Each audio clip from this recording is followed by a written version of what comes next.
बालेश्वर जिला ओपोदा ब्लॉक बड़पोखरी पंचायत रे दंतुर सरकारी हाईस्कूल वार्षिक पुरस्कार वितरण उत्सव गत 16 तारीख गुरुवार पूर्वाह्न 11 घटिका समय अनुष्ठित हो जायछि।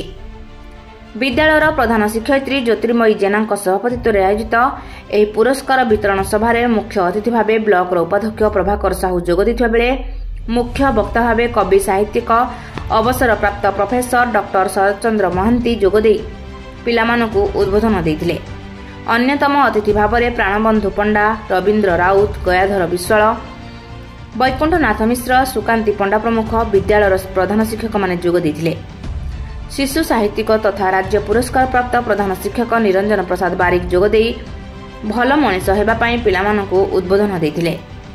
स्कूल परिचालना कमिटीर सभापति कैलाश चंद्र बारिक, आलुमिन कमिटीर सभापति परशुराम साहो जोगदे निज निजर वक्तव्य रखिथिले।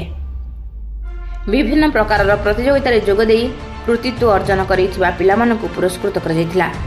शेषरे धन्यवाद अर्पण करथिले सहकारी शिक्षक प्रसन्न कुमार साहू।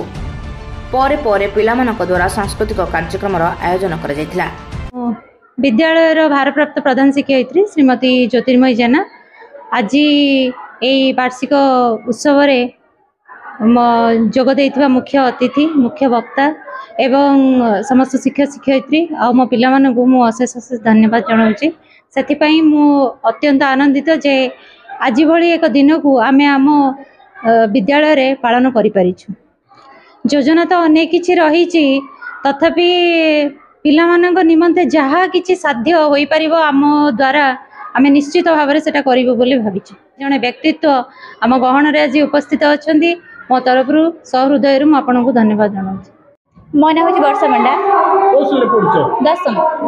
मु बहुत खुशी अनुभव कली कारण आम विद्यालय को अनेक अतिथिगण आसी से पुरस्कृत कले और एवं विभिन्न प्रकार सांस्कृतिक कार्यक्रम आरंभ हो।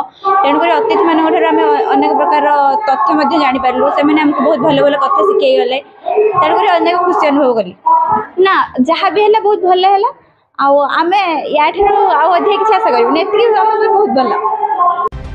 ओपोदारू शांतनु कुमार बेहरा रिपोर्ट रूपाथालिया न्यूज।